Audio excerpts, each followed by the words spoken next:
Welcome to another episode of Life in Bali.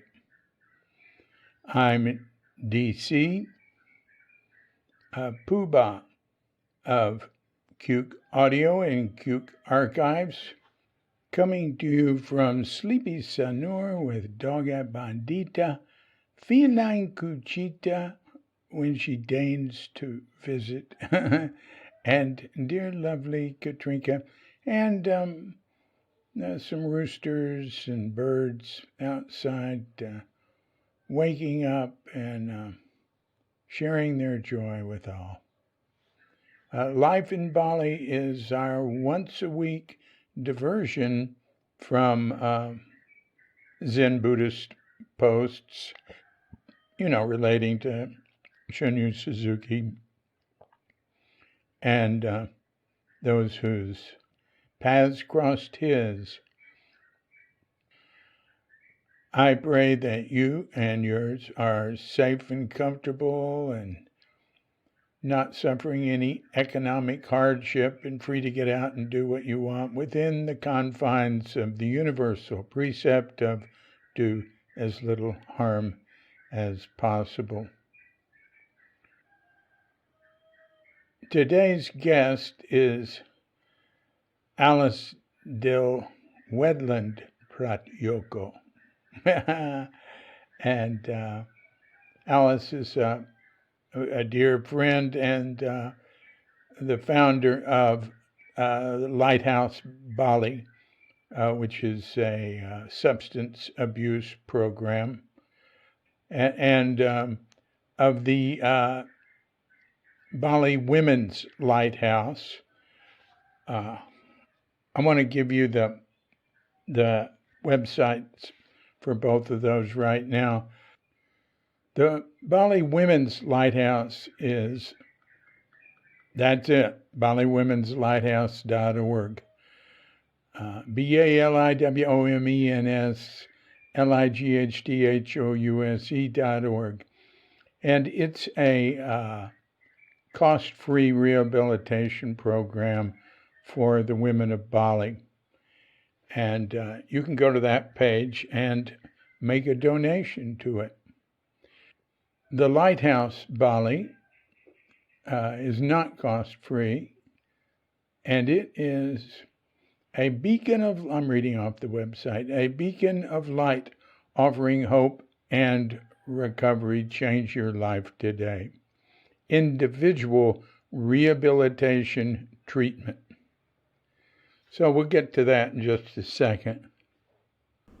Not actually a second, at about 12 and a half minutes into this podcast. I want to take a look at what the official figures on the virus are here. Well, God, I swear, man, it's just growing so slow again. If you've kept up with these podcasts, the growth of the virus here, the COVID-19 virus in Bali has been pretty slow. Now there's a population here of 4,200,000, and right now there's 3,892 people have tested positive, with 3,388 of them having recovered.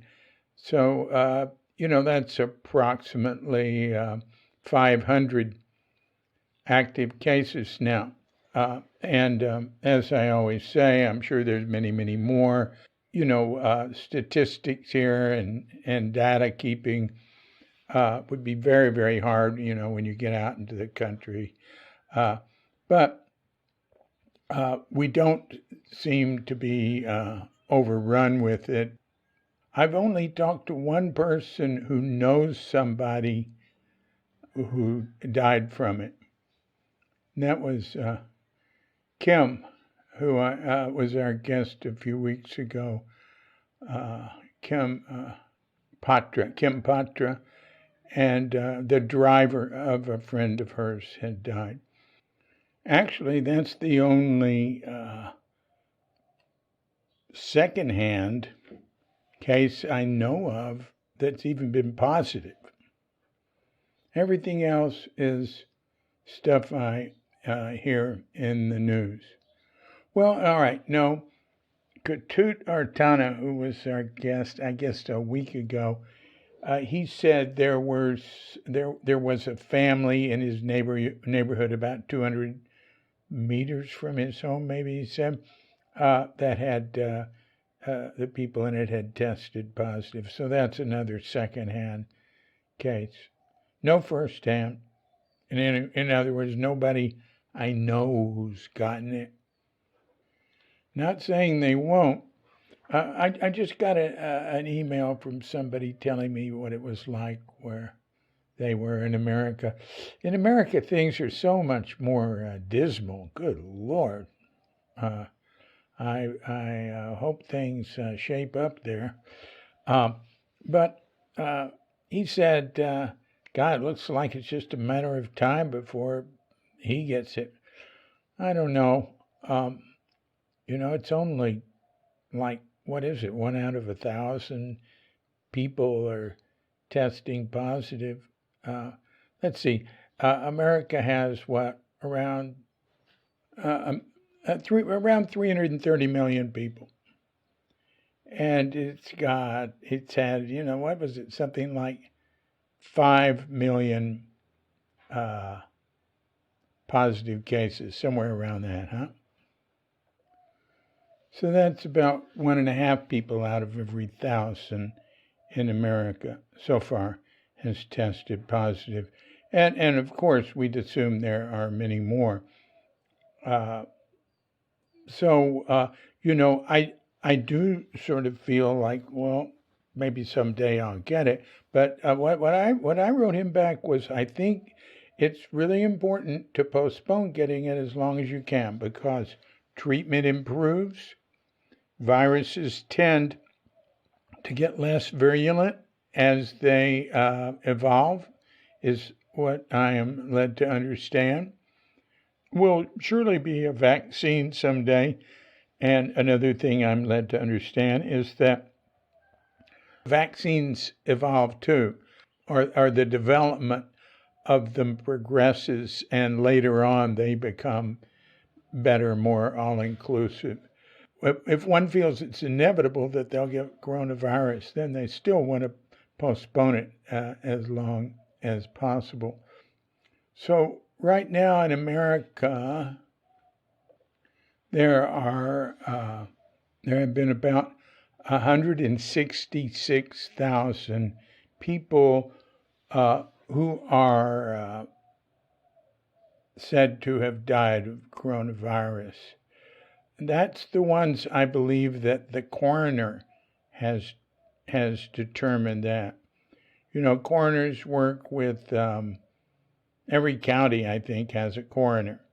And they work with the doctors and people to determine the cause. And, you'll hear, they're fudging the figures, they're adding this and that. Coroners take their job seriously. So, every coroner would be different, but it would be pretty hard to, mess with the coroners. Statistics that come from coroners. To me, the most important figure for figuring out what's happening is excess deaths. And so far in the United States, there's about 200,000 excess deaths for this time of year. So I would say that indicates an undercount of the coronavirus death toll by about 34,000 people. Now, there are quite likely many of those people are not dying from coronavirus, but because of the coronavirus, because of various hardships, or because they were afraid to go to the hospital. So back to the situation in Bali. Right now, there are 49 known deaths have happened in Bali because of the virus. And it was growing very, very slowly up until I think it was like June when it jumped up some. It seemed to be increasing. And I assumed it would just keep increasing exponentially. But it leveled off again. And so it's 49 deaths now. I swear it was like a month ago, it was 48. And it just sort of stopped. Now, maybe that was 3 weeks ago, but it was a while back. And it's just stopped climbing. So anyway, that's what seems to be happening with the virus here. So our beloved cat, Cuchita, is now, she just visits us. She left home, and she's staying with Wayan a couple of doors down. But I see her going in and out of neighbors all over. And then she'll come in and get something to eat, say hello, and go away. I was up early this morning. I was up at 3 in the morning. At about 4:30, there was a cat fight going on outside. Wow, you know how they make crazy noises. So I thought, she doesn't like to get into that sort of thing. So maybe that was her, maybe not. Anyway, I just want to go straight in now to the talking to our guest, Alice. So here we go.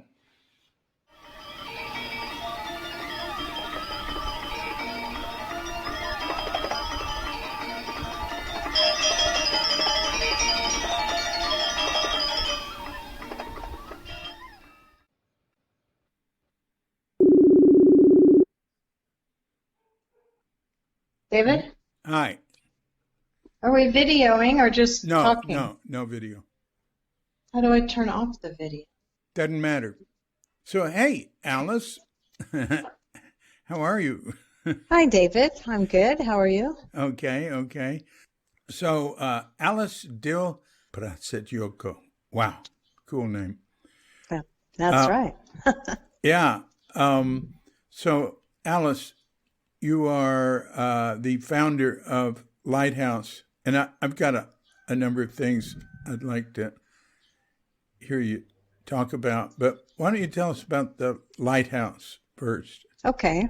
So it's called the Lighthouse Bali, and it's a private drug and alcohol treatment program where we help clients on a one-to-one basis. So each client stays in their own villa, has support staff. We tailor their program to what their specific needs are. You know, we suit that. We put them with a counselor who might have a specialty in issues that they're dealing with, whether it's anxiety, depression, PTSD, something like that.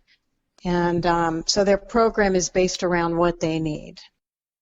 They might like to do yoga and not go to the gym. So there's a whole slew of different things we offer.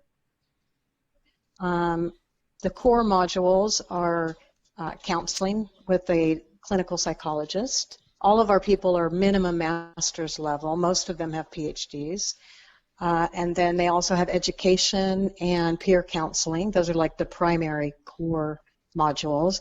Then we have flex modules that they choose from, and those can be yoga, personal training, nutritional counseling, art therapy, music therapy, surfing, life coaching. There are all sorts of different things to choose from. And then the person comes and stays with us for minimum 14 days, which usually isn't enough. That's not enough, yeah. Yeah, people have stayed with us up until 5 or 6 months, depending on their needs and everything. Huh. That's impressive. Thank you. You know, I've known about the Lighthouse since you started it, but you know, I've just seen it evolve. Thanks. Yeah, it's been a process. That's for sure. Yeah. So tell us about how it got going. Well, I've been clean and sober for a long time, and I've worked in different industries or different drug and alcohol treatment centers over the decades. I worked in a women's center in California. I've worked in some group rehabs, and I just saw that something needed to be different. Mm-hmm. Not everybody wants to sit through the same educational session. Not everybody wants to get in the same yoga pose. So about 7 years ago, I came up with this model for doing something different on a one-on-one basis. So we're the only facility here in Bali that does this. And we just work really closely with the person to figure out what do they really need. We find that there's a lot better chance for long-term sobriety when, well, number one, when you treat the person with a lot of respect and compassion, and number two, when you provide them what they really need, not just kind of a cookie cutter Mm-hmm. program. Mm-hmm. Yeah. Mm. So, what I remember is when you first started, there was a fundraising drive, and Right. we had an event at Scott's home, Right. Yeah, that's right. which is very nice, Yep. Yeah. with a pool and lawn, and it was very beautiful, and Kim and her sons sang. Yes, they did. Yeah, it was amazing. And my sister was visiting. Yeah. Right. Yeah. We didn't have a lot of money when we started up, and so the community kind of pulled together. We weren't charging an awful lot then. I think our first, actually, the very first client stayed in my house because she wanted to come so bad, and we hadn't even set up a facility yet. But Yeah. the fundraiser was amazing. And Sue Ann, my friend from Australia, played also, and Kim. And yeah. it was amazing at Scott's house. It was great. People donated food and, bought raffle tickets. And, yeah, it was wonderful. The community's really come together for us. But when Lighthouse started out, it started out as a residential center. Right. So you were, renting a home with, multiple rooms for Right. clients, and so you moved from that model to there were problems with that, and you moved into the just renting individual villas for people. Yep. What was That's right. why did you move from the home to the renting the villas? Well, let's see. I mean, the original plan that I wanted to do was to be able to offer free rehab to Indonesian people. So the plan was that we could have like 2 or 3 foreigners would pay a reasonable amount of money, and with their money we'd be able to open that same facility to have the free Indonesian people come. That was kind of the plan. Mm-hmm. It didn't really work out that well.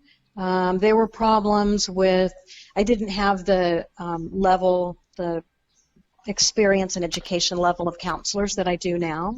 And so there were some cultural problems, there were some business problems, and it just became, clear that I needed to have, really professional staff.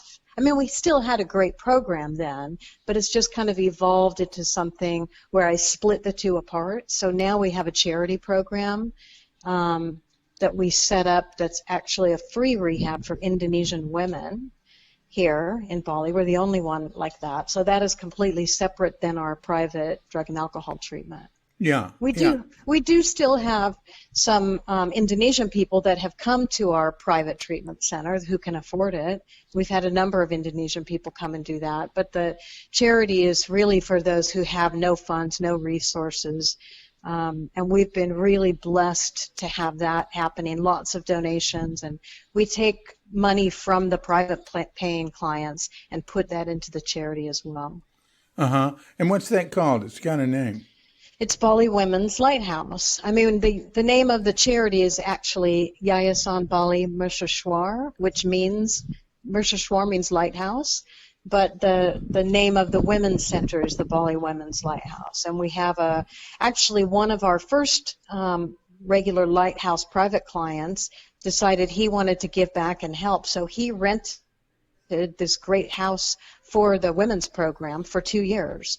So we found that a lovely house. It's got 4 bedrooms. He paid for the rent. We did some renovation, and we hired staff and put the program together.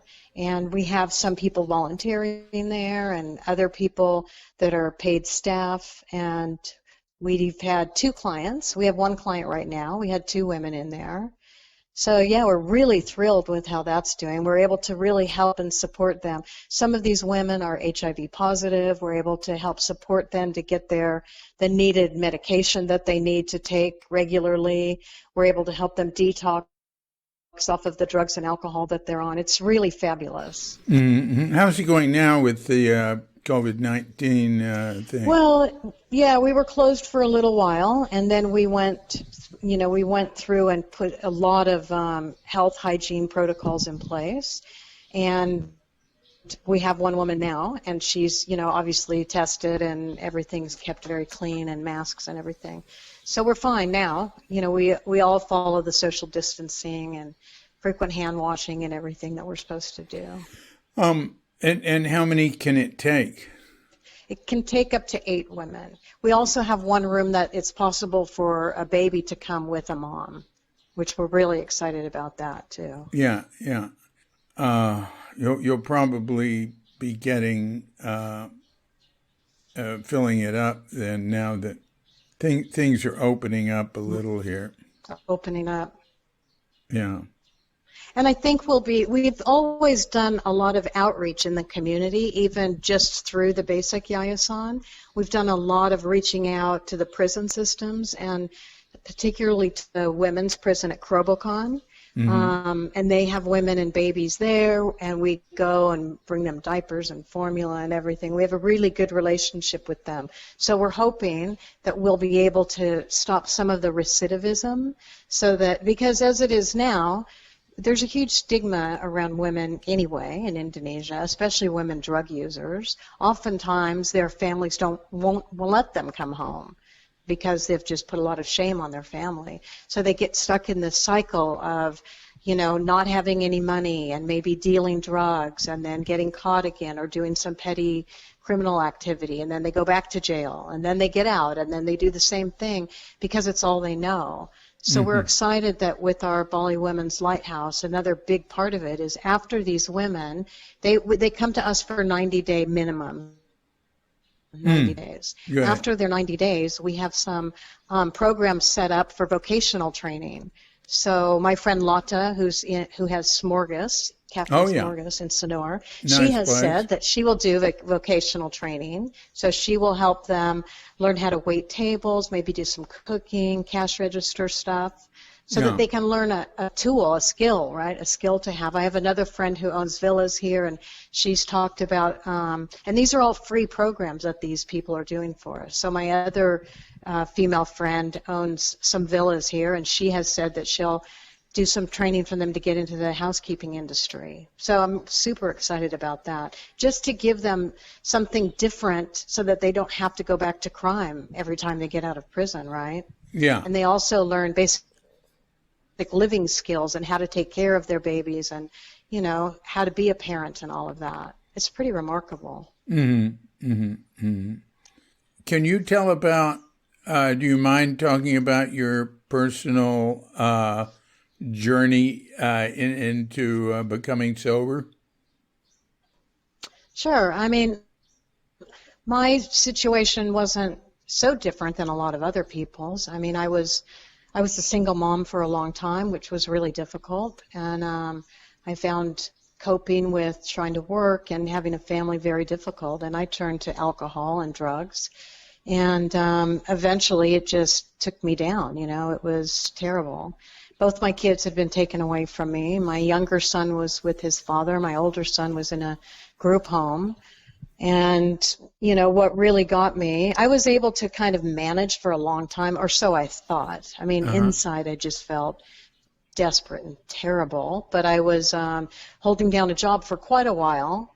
But at the end, for me, my ex-husband said I could no longer even visit my younger son. And Mm. I'd always made it, even when I was drinking, I'd made it to visit him and up to the group home to see my older son. But when he said I could no longer even visit my son, that's when I actually didn't want to stop drinking. I wanted to learn how to control my drinking. Yeah. I didn't really realize that when you're in full-blown alcoholism, there is no control. Yeah. So I actually crawled into a 12-step program, the free community meetings that they have all over the world. I didn't have enough money to go to a rehab or even a detox. And, it was pretty scary. I was taking large amounts of Valium and drinking mass Yeah. quantities of vodka all day long. So I'm really, really lucky that I didn't have a seizure. I would Oh. definitely not recommend that. Yeah. Oh. But that's what I did. And I went into Alcoholics Anonymous and probably cried and hyperventilated for my first 6 months there. But, that was in June of 1994, and it's been quite the journey since then. A lot Oh, of wow. ups and downs. Yeah. Mm. It's been pretty amazing. I got both of my kids back when I was 2 years sober. One of them was an angry 12-year-old with shaved head and, the chain from his wallet to his low-riding pants. He was shooting his BB gun at the cars going along East Blythedale in Mill Valley. My older son had blue dreadlocks and a pierced eyebrow, and he did a bunch of hacking at Tam High School. So it wasn't all easy going when I got the kids back, but we all eventually settled down. I mean, my kids have struggled with their own drug and alcohol issues, and I'm happy to say that as adults now they're both doing really well. I'm proud of both of them. Yeah. So it's been a lot of ups and downs, David, I mean, I moved to Bali 11 years ago, and I had 15 years sober at the time, luckily.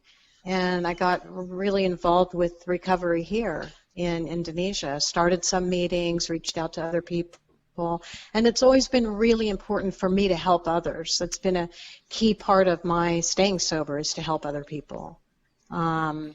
And so I've always done that. I went up to Krobelkon prison. I visited some of the Bali 9 members up there, brought them food and just giving support. And, I'm happy to say I continue to do that,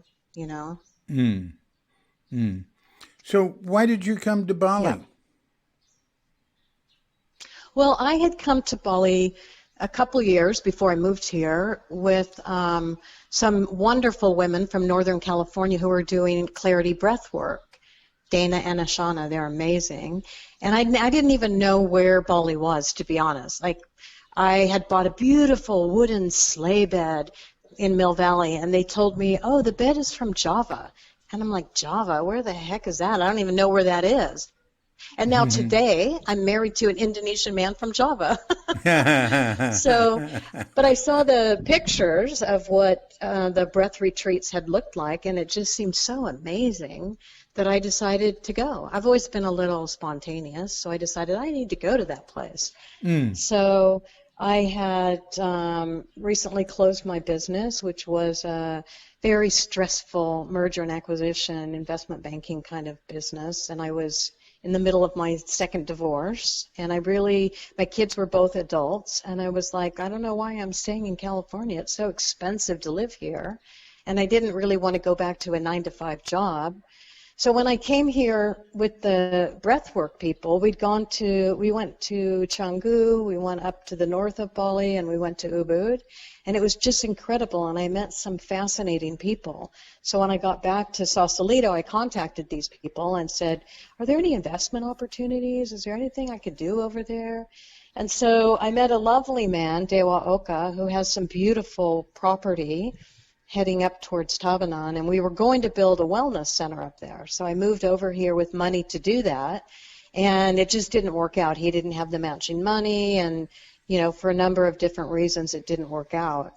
So I kind of lived on that money for a while, and then I went to work at a group rehab, and I took on a writing job with an Australian online TV guide, which was actually lots of fun. Yeah, I And, remember that. that was really fun. And then things kind of morphed into where I am now, which has been amazing, really. I mean, I've got to say that in my sobriety, I've had a lot of ups and downs. I've had some major physical problems. I've had big surgeries. I've made millions of dollars. I've lost all of it. I've been married. I've been divorced. So the constant steady thing has been that I've stayed sober. I haven't started drinking alcohol again. I had some struggles with some of these physical problems, and I did have to take medication under the direction of the doctor, and that was tough, and I'm glad that I've, been able to stay connected with the people in recovery and get through the other side of that. I used to run marathons, and that's not going to be happening again, but I do a lot of yoga now, which is great. Yeah, you sure do. You did yoga yesterday with Katrinka. Yes, I did. Yeah. And I went today, too. So, yeah, life is pretty good here in Bali now. And, my husband's a big part of our business, too. He runs the charity side, and he handles all the legal matters, and he handles all the Indonesian staff. And, I don't have to do that much, which is great because I don't really want to do that much. I've got a wonderful operations manager, a great general manager, and, I'm 63 years old. I don't want to work that hard, David. I just want to, chill out and do yoga and let my husband do the work.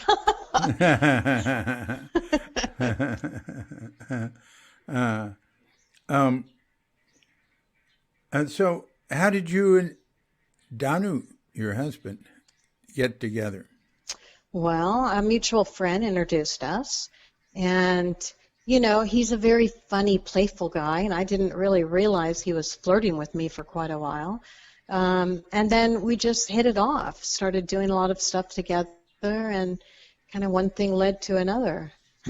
Well, I remember him first as somebody who came to work for the Lighthouse at the residential center. Right. Were you all an item before then? No, we weren't. No. So you got together after that. After that. Aha. Yeah. So Yeah, a mutual friend introduced us and said, that he'd be really good at working with the Indonesian staff, and so that all happened, and then it just kind of took off from there. Yeah. Yes, and tell about getting married and why you got married the way you got married. Oh, well, in Indonesia, you must be the same religion to be legally married here. So Dano's family is Muslim. He doesn't really practice the religion, but and I don't. I was raised Episcopalian, but I don't really practice Christianity either. So we kind of have our own spiritual thing that we do, but the Indonesian government doesn't recognize your own spiritual thing. Right. So I didn't really want to convert to Muslim, and I mean, part of the reason for that was the way that, Trump's administration is with Muslim people and, going in and out of the country and this and that. But the other thing is I don't really want to, pledge my allegiance to a religion that I'm, not feeling strongly about. I mean, I wouldn't want to convert to any religion that I don't feel strongly about. Yeah. So what we decided to do was go to Thailand because you don't have to be the same religion there. Yeah. So we went to Thailand. It was very unromantic, I've got to tell you. We went to the different embassies and consulates and met with the agent woman who needed this translated from Thai to this and that, and it was all a big ordeal, but it all worked out, and, we're legally married now, which is a good thing. Where did you get married?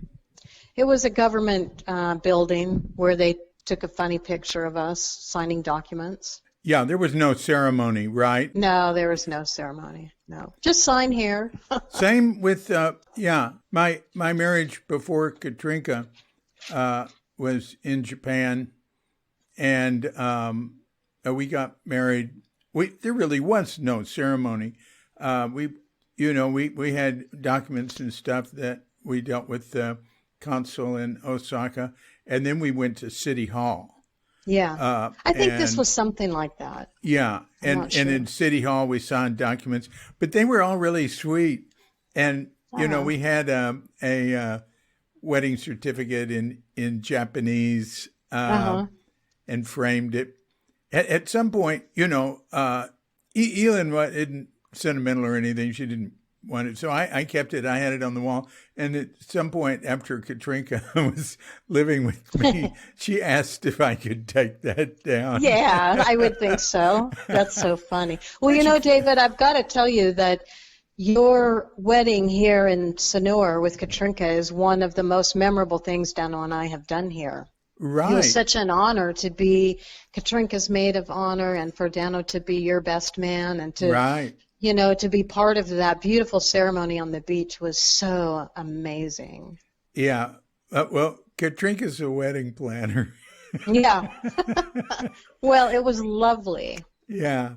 I was really lucky because I was in a Vipassana retreat. I came back, I came back the day before the wedding? Yes, you did. Probably good. She was probably happy about that. Right. I didn't have to do anything. She just took me to a place to get fitted for some clothes and went, oh, I don't want to buy anything this expensive. And it wasn't that expensive. Yeah. And yeah, it was a beautiful wedding, and we had the reception at the Annapurna, which is a beautiful place. That was so Yeah. cool. Yeah, that was really cool. Yeah, and that was great of you all to be there. And we're still very close. That's neat. Well, one thing, when you were doing this movie blurb stuff, that was before the Lighthouse, is that right? Yes, it was. Yep. Uh-huh.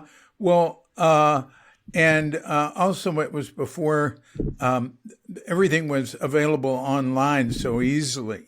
So you would give us Right. a hard drive that had, you had access to just everything that was on TV, on the internet. Well, that wasn't really anything to do with the TV job. I've always been good at downloading shows and movies, so that didn't Oh, really have anything to do with that job. The job was I was writing for the online TV guide, so I didn't do the post-viewing summary. What I did was the preview.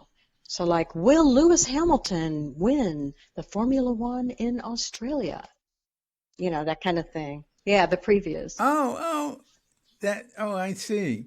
And then at some point, you did transcribing for That's me. right. I did do that for you. And that was really cool, too. I learned a lot about Tassajara and Suzuki Roshi. It was really wonderful to do that. You did about 30 lectures from Richard Baker, known Right. as Zen Tatsu, Richard Baker Roshi. Yes, That was correct. neat. Yeah, that was really interesting. I did enjoy it. Yeah, it was really cool. Well, I was a legal secretary for decades, Uh-huh. so I've done a lot of transcription and editing in my Oh, early years. you were really good and you were really fast. And I was sorry when you got solvent and didn't need the money because Well, you sure did help me through a tough time, that's for sure. wow. Well, it was more than it was cheap because we Yeah, live in Bali, right. but I couldn't have kept it up. But I wish we could because, I wish I could. There just I wasn't getting Yeah, any money from his group to do it. And, right. I personally paid for 584 of his lectures to be Wow. digitized off of old cassettes before I came here. Uh, Wow. and did that, and so I got that ball rolling. And they have an archivist who has it now, and I get donations from them. Not enough yet to cover what I spent, but oh God, they're so good to me. They flew me to Germany for a month, and when I go visit them there, Oh, that's right. yeah, when I go visit them there, I go without a cent. They're Yeah. really supportive. Dharma Sangha. Germany and in Colorado and Crestone. Yeah, and maybe someday you'll go visit. That would be cool. That'd be great. They're really nice. It's a really you don't want to go visit every Zen place, I'll tell you. But they're really just. Well, I took one friend there who's a Swiss guy who he studied Zen with a very famous Jesuit Zen teacher, and the Jesuit Zen teacher La Salle, who was German, wanted him to be his Dharma heir and continue it, but he didn't. But anyway, he's a very cynical sort of person about organized religion or anything, and he's a wonderful person to know in Zurich because I can't afford to stay anywhere there and stay with him. And he drove me in his Mercedes convertible back from a retreat I was staying in the Alps to Johanneshof, the Dharma Sangha retreat, and we had lunch with people. And afterwards, he paid them his highest compliment. He said, "I like them; they're normal." Okay. He just gets so ticked off when people in a spiritual community get all precious or they're on some trip. It's very hard not to if you're with a group. You get into a group think. Interesting. Yeah. What do you remember? Did you remember anything about what you read when you were transcribing? Well, I think, there was a lot of interesting stuff. I mean, I remember a lot about the edits for Tassajara. That just seemed like such an amazing place. I'd love to go there sometime. Oh, yeah. Right? You absolutely would. Yeah. Yeah. It's I've a lot of the work I do focuses on Tassajara history, and I'm working on a book called Tassajara Stories that I never can get through with because I do so many other things. But it's coming along. I'd love to go to Green Gulch, too. I mean, way back when, over 20 years ago, I dated Rick Watts, who was Alan Watts' son. Oh, yeah. So he used to tell me some stories. Yeah. Because he lived there in Green Gulch for a long time. Yeah, he was around. And I know Alan's older son better, Mark, who inherited. Rick and he does all the archiving, right? Yeah, he did. Mark has the Electronic University and has continued Alan Watts's library teaching and everything, and which I respect a great deal. Back when we were in the 60s, we said we all put Alan Watts down. I didn't, but in general, people did. I'd met him and really liked him. He was an alcoholic. He was a bad alcoholic. Yeah, I remember Rick telling me that. Lots of psychedelic drugs and things on the houseboat, right? Yeah, but the psychedelic drugs weren't a problem. It was the alcohol. Oh. Yeah. He should have done more psychedelics. I've seen a lot of people, I've seen people beat heroin and then not beat alcohol. Right. No, alcohol's the tough one, that's for sure. Yeah. Anyway, all right. Well, tell us a little bit about Bali. I mean, what have you learned about Bali and in the culture here, and maybe about Java and the culture there or anything? Well, I mean, it's taken me a while to kind of settle in, and it certainly helps to be married to an Indonesian person. But, I've learned that they're a very loving people, Indonesian people in general, that for the most part, at least all the people I know, have gone out of their way to make me feel comfortable. It's very different in Bali than in Surabaya, where Dano's from, in Java. It's because Bali's a Hindu island and Java's Muslim, And so here, it's not uncommon to be driving to yoga on my little scooter and see a, beautiful Hindu woman in the middle of the road putting down her chanang, right, the offerings. Yeah. And putting some incense and saying some prayers in the middle of an intersection or something. It's just such a trip, right? But it's such a beautiful place to be. I mean, I was so caught up in the American way of life, the frantic making money and blah, blah, and getting the best makeup and all of that. And, it's such a relief to be, which, of course, you can do that anywhere, but I think, Bali just kind of, I don't know, it just kind of envelops you into some serenity or something, right? So it's easier, for me at least here, to slow down my pace of life and to be more present in what's going on around me. I mean, I've really noticed that every time I go back to visit my family in California. I can't wait to get back here so I can breathe, It's just such a different feeling. It's such a different environment here. I mean, I lived by the ocean in Sausalito too, which was great, but it's just the whole vibe of the people, the mentality of, wanting to help and caring about each other and all of that. I mean, people get so wrapped up in their lives, I think, in America that they don't even slow down to say, how are you doing, or think about other people that much. I mean, that's been my experience. And then in Java, it's very different because it's, very Muslim. So the first couple times I went there, I was pretty uncomfortable and felt like I should have some kind of headscarf on. And, I kind of got over that.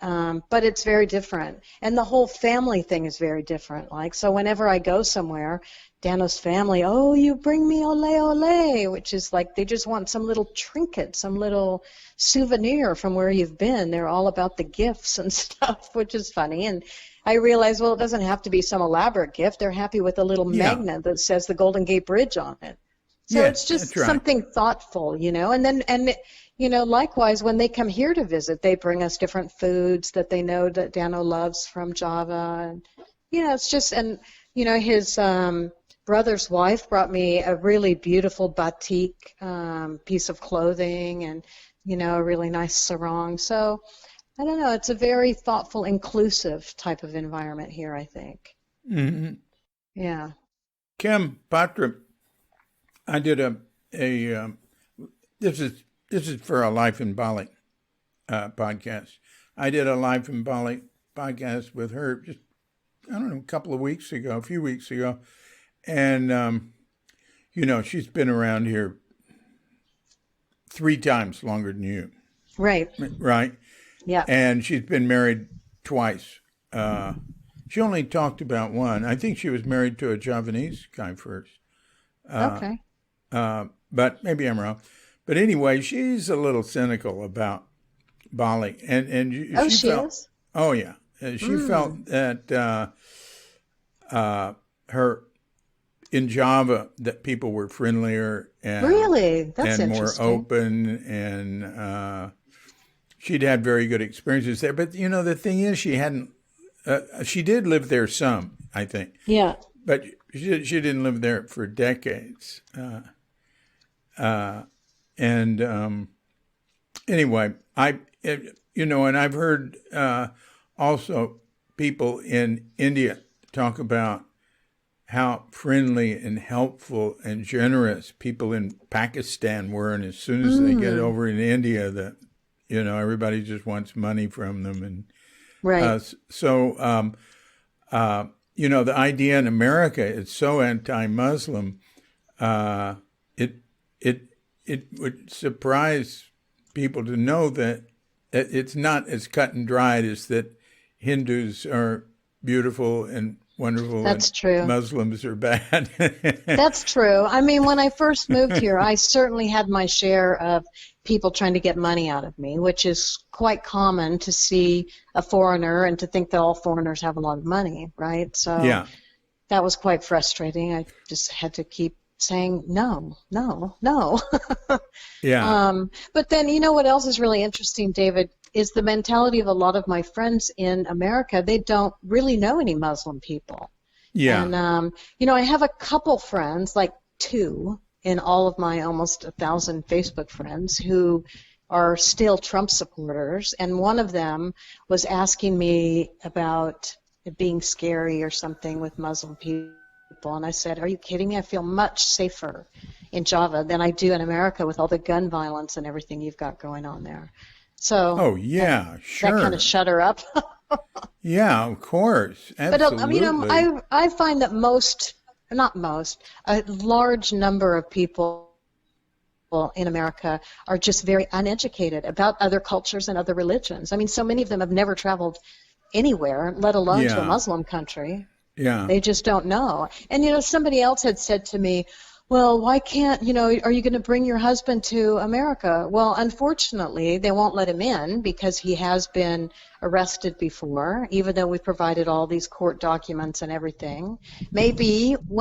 Possibly, you never know when. Oh, yeah. Oh, my God. He's a Muslim ex-con. They're not going to let him in America. But you never know. Maybe if the administration changes, there may be some changes. Who knows? But anyway, Yeah. regardless of that, I don't know if he would be very comfortable there, depending on where we would go visit. I mean, he'd be fine with my family, of course. And, my younger son has been here and visited and loves him. But, as far as a lot of people, there's still, as we know, an enormous amount of racism there for people of color. And, Indonesians are people of color. They're dark skinned, they talk funny, and, I would hate to have him be really uncomfortable there. Yeah, he'd have to, I could see me taking him around Yeah, uh, and it being really cool and him really enjoying meeting different people. And yeah, he could find a place for himself there and and really like it. I mean, yeah, because America is absolutely full of people like Danu. right. Uh, I mean, just foreigners who came in and found they could mix. They could become part of the fabric of America. That's The right. anti-Muslim, anti-immigrant sentiment is coming from a small minority, and there's a president who fans the flames and makes it Yeah, worse, absolutely. which is part of the playbook of certain types of leaders who. Yeah, Uh, yeah, that's right. um, but But you're right. There are a lot of different people. uh, he could thrive. He Yeah, could thrive in America, and there's certain things he might really enjoy about it there because there's so much. There's so many different types of opportunity. To me, it's too big, and and he's pretty adventurous. Well, yeah, remember he went yeah, to Scotland, so he was yeah, part of the World Homeless World Cup in 2016. So yeah, they only picked 10, I think, people in Indonesia, athletes, yeah, to go and compete in the games, and it's street soccer, so it's like soccer, and he was one of the goalies. So he got to go to Glasgow, and he had to go to Java for the training, which was difficult because it was during Ramadan, and so most of the players, and Dano too, since he was there, were fasting. So they don't eat or drink during the daylight hours. So they have to get up at like 4 in the morning to practice, and then rest during the day. But they went to Glasgow to compete in the Homeless World Cup games, and Dano was the only person on the team who had ever been in an airplane, let alone go to another country. And so he was kind of the leader of the pack. There was a great community of Indonesian people and students that go to wow, college there in Glasgow. So they made them feel really welcome, and they made some Indonesian food. But Dano had to tell them, what's what, this is this, and that's that. And sit down and put on your seatbelt. And he had to kind of be the travel coordinator. uh-huh, wow, wow, Yeah, that was yeah. fun. Um, I'd forgotten about that. I'd Yeah. forgotten about that. Where were you born? I was born in Ventura, California. So I'm a Uh-huh. California native. What was your life like leading up to when you had kids and Well, my parents were both school teachers, um, and we lived down in Southern California for quite a while. My mom taught second and third grade, and my dad taught high school. And we lived in different parts of California. And when I was 15, my mom was diagnosed with ovarian cancer. And my dad was an alcoholic all along. And so when she passed away, his alcoholism really took off. So it was really difficult. I have one brother who's 4 years younger than I am. And so he and I, were very close and moved out and lived together and had our own wild journeys of alcohol and drug use. But he never went into addiction like I did. He was more the responsible person like my mom, and I was more the crazy person like my dad. But we're very close now. He's got 4 kids. Your brother? Yeah, with my brother. Yeah, my father passed away when I was just 5 months sober. He had been sober for several years, though, so we were able to share recovery together, which was a real blessing. Nice. Yeah, nice. It was really nice. Yeah. Yeah, indeed. And then, But yeah. Go on. So, and I have my 2 sons. My older son, Chris, lives in Sacramento with his wife, and he has a cute little son named Hilo, who's 6 years old, so I have a grandson. And my younger son, Ryan, lives in Sausalito, and he works in the IT industry, and he's also going to school. He's working and going to school. It's amazing. He actually settled in quite well with the whole coronavirus stuff because he's quite the introvert anyway. So he's just focused on his schooling, and he's going for a degree in engineering. And he's going to be moving here to Bali next year, so I'm really excited about that. Yeah. What's he going to do here? Well, I think he'll be able to continue his IT job because he works from home anyway. So hopefully he'll be able to continue that, which is amazing, isn't it? To be able to make Western wages and live in Bali. Boy, that's everybody's dream. Oh, yeah. Good Lord, yes. But he's also a shareholder in the Lighthouse, so he'll slowly start doing stuff so that I can back out even more, I think.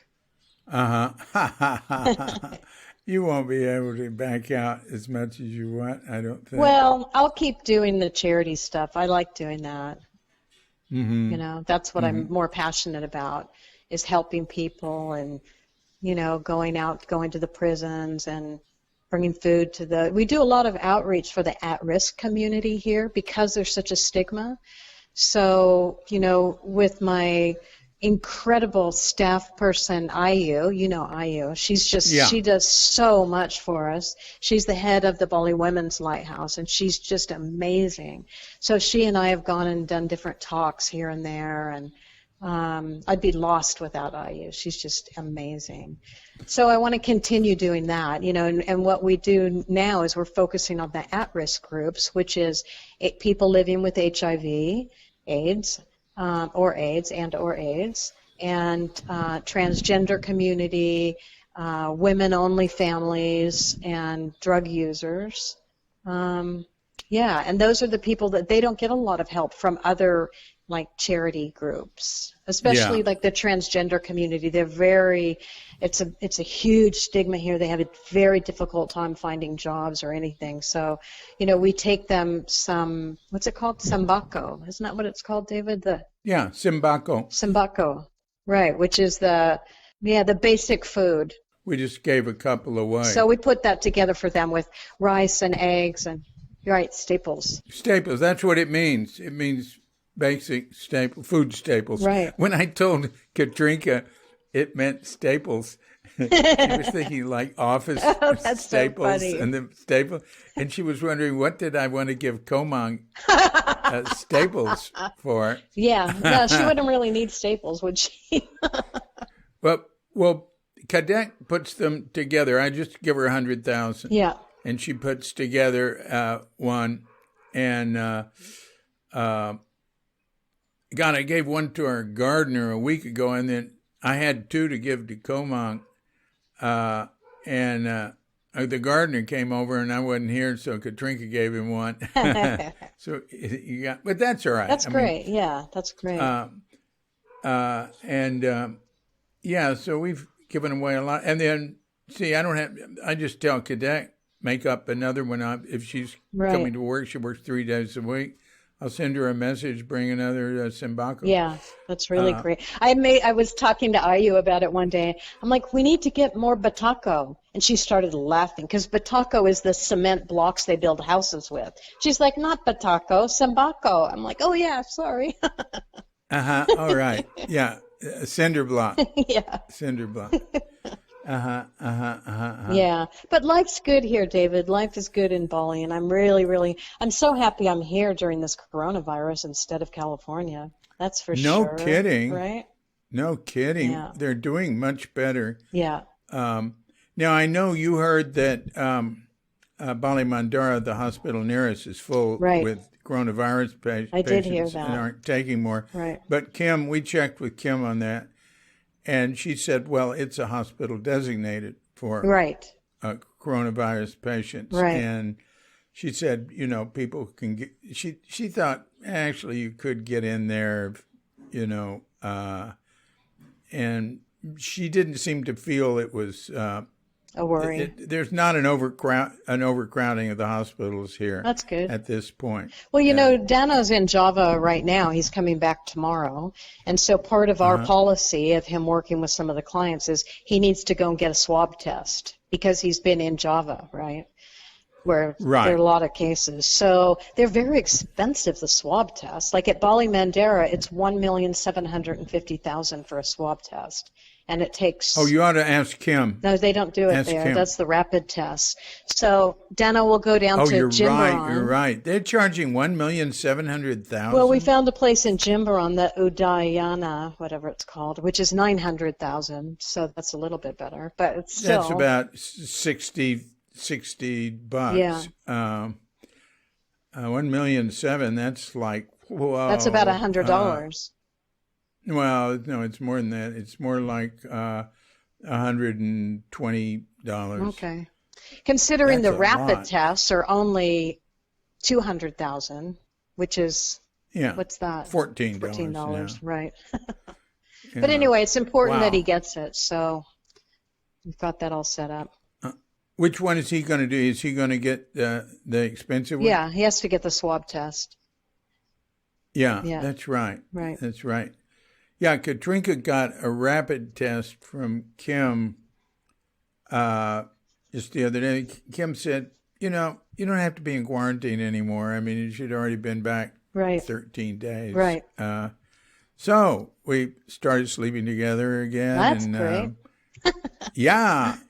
All right. Well, Well, thanks for having me, David. okay. Well, Excellent. that's great. I really appreciate your coming on. I think that's all really, really interesting. Thanks. And look forward to when we meet next. Yeah, me too. Okay, thanks, David. Okay. Yeah, take care. Okay, bye. Bye-bye.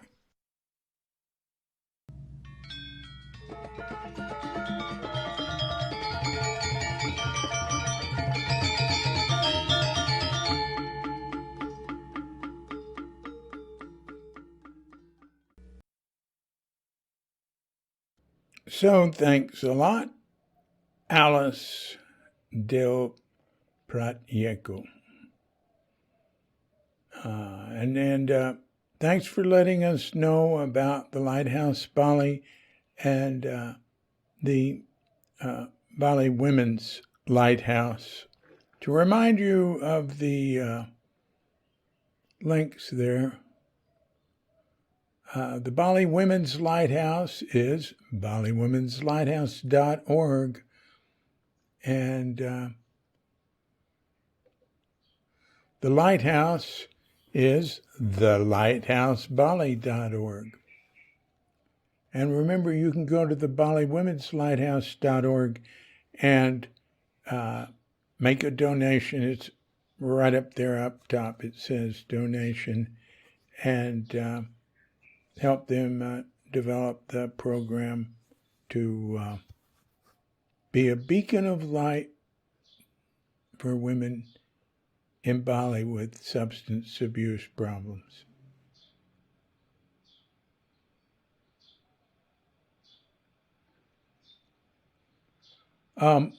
Now, Normally, if I had someone on who had a history of drug or alcohol abuse, which is many of us, including me, I wouldn't, ask them to talk about it unless they'd agreed to do that beforehand. Or, if I asked them about it, and they said no, I could just cut that part out.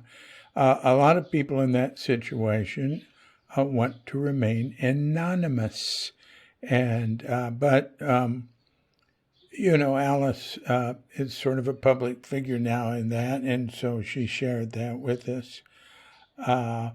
Now, I don't wish to remain anonymous. I'm from Texas, and as I've said before, I was taught growing up to brag. Not everybody bragged. My parents didn't brag; they weren't braggers. But anyway, if like there are those who I will not mention who they are, that if offered a drink will say, "Oh, not now, thank you," or "No, thank you." But whereas I tend to say, "Well, you're 16 years too late," or something like that. And I like saying that. In fact, I feel better about bragging about that than most things because I want to encourage others to do that because it definitely improved my life. And I wasn't non-functional, at all. I was highly functioning the whole time. But, oh my God, so much better. Just, there's a fella here I'm very close with. God, he'd be an interesting guest, but nah. And, oh God, his helper, he would be really interesting. That's my former neighbor, Philip, blind Philip. And he and Yoman lived next door to Katrinka and me in the prior place where we lived for about 3 years. And it was like living next to a college dorm. I mean, they were just drunk all day. Oh my God, some of the things happened. And Philip would tend to get a little abusive at times. And then he'd apologize the next day. And I'd say, "No, you're perfect. There was no problem." I liked him, and we always got along pretty well. But he quit. He finally quit. He quit on his own. He didn't go to any program. He didn't go to any meetings. It was because of his daughter. He's married to a Balinese woman, and they have a daughter. And so he quit. His driver didn't quit, and drive more than driver. His Pembantu, his helper, his right-hand man, who's been with him like, oh my God, over 20 years now. Nyoman. I call him Nyoman, Nyoman Mabuk. Mabuk means drunk. Because Nyoman has got to have 4 big beers a day. And Philip's convinced that Nyoman can't quit. He said he starts shaking if he quits.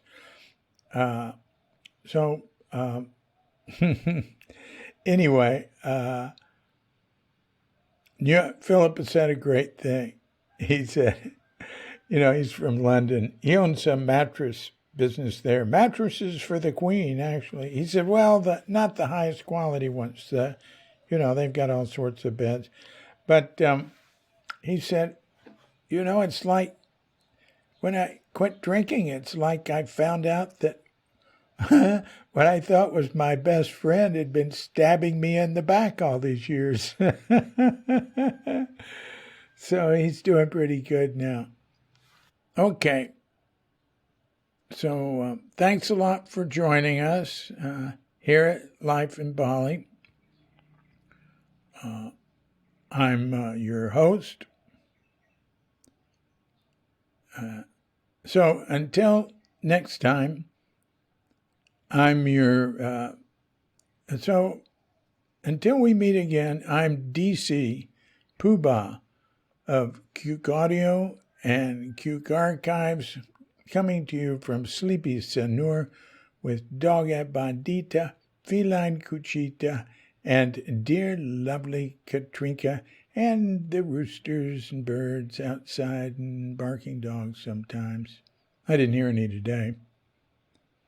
And we're all wishing you, and yours, and all of us, a grand awakening.